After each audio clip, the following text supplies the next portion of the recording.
Waiting on it to say, oh, we're live. Great. Okay. Hello, everyone. Welcome to the sermon you're not getting this week. Today we're looking at Amos chapter 8, verses 4 through 7. Hear this, you who trample on the needy and bring to ruin the poor of the land, saying, when will the new moon be over, so that we may sell grain, and the Sabbath, so that we may offer wheat for sale? We will make the ephah smaller and the shekel heavier, and practice deceit with false balances, buying the poor for silver and the needy for a pair of sandals, and selling the sweepings of the wheat. The Lord has sworn by the pride of Jacob, surely I will never forget any of their deeds. Here ends the reading. So I want to take a moment to talk about money. A lot of times money gets sort of portrayed as a bad thing, but I want to be clear, money is not necessarily a bad thing. While I would certainly like to imagine in paradise, the fullness of God's kingdom, we won't have money, we won't need money, we'll sort of hold everything in common, everyone will have what they need, we'll all enjoy the abundance of God's new creation, and no one will go hungry and no one will be in want.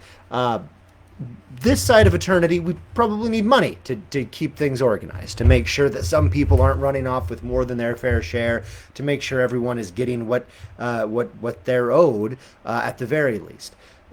Money is not a bad thing. It is a useful tool for exchanging goods and services. It's useful in that sense.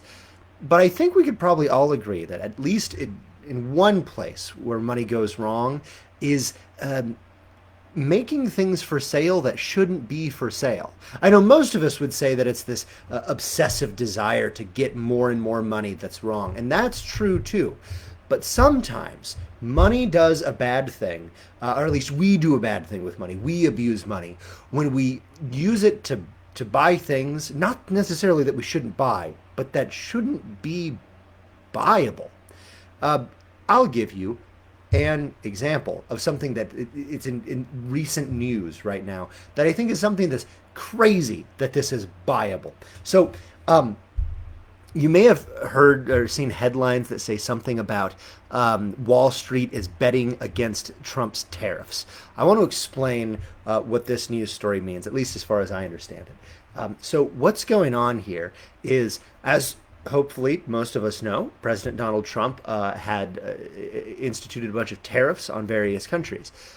So when how a tariff works is whatever American business is importing things from those countries pays a special tax to the government. Right? That's how a tariff works. So because these tariffs have been in place, there's been a lot of American companies who have been paying the tariffs so far. However, there are some people who suspect that the tariffs are actually going to be ruled illegal by the Supreme Court. Proper channels, procedural issues weren't followed or something like that, so the Supreme Court might strike them down. And if the Supreme Court does that, there's a chance that the Supreme Court will also say that because this was the tariff was levied illegally, that these also need to be paid back, that the businesses need to be refunded for all the money that they spent on the tariff. Now, here's the thing. That by in and of itself is a little crazy, that a federal government could accidentally levy an illegal tax and then that has to get refunded. But here's where it gets even crazier.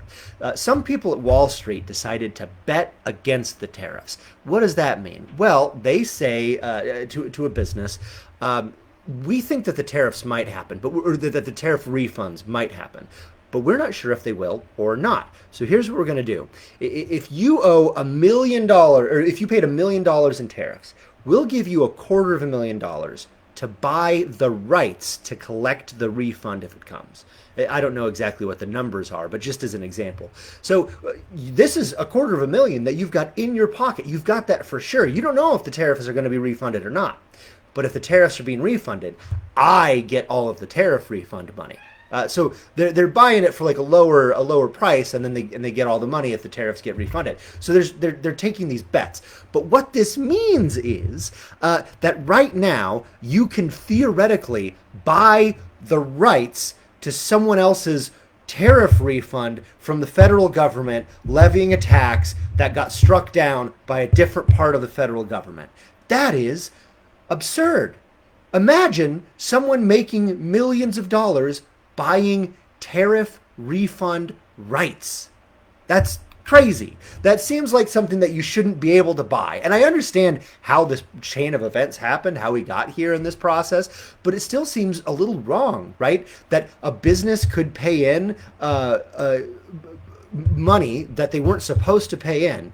And then because someone else bought the rights to reclaim that money, they wouldn't get the money back. That would be that just seems wrong. And to be clear, that means someone is getting money from the federal government that is not theirs. They're getting a refund from the federal government that is not theirs, but that they simply bought the rights to it. It's all absurd and crazy to me that this is something that's happening. And it seems like this is a thing that should not be purchasable. But we have a long history of things that should not be purchasable being purchasable. In Amos, Amos talks about how they are buying the poor for silver and the needy for a pair of sandals. And hopefully, humanitarians among us, people who care about other people among us, would look at that and say, that is horrible. You shouldn't be able to buy a person for money. People should not be on the market. People should not be in a commodity that's available for exchange. That's awful. What an awful thing to have happen.